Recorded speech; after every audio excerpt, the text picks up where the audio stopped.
السلام عليكم ورحمة الله وبركاته.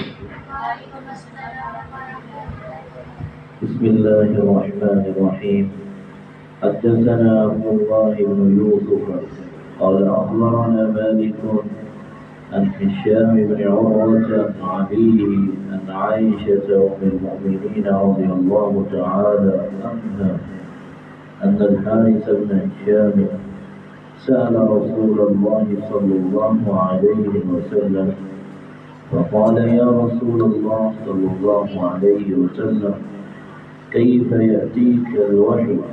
فقال رسول الله صلى الله عليه وسلم أحيانا يأتيني مثل قلقلة الجرس وهو أشده علي فيسلم عني وقد وعيت عنه ما قال، وأحيانا يتمثل لي الملك رجلا فيكلمني معي ما يقول.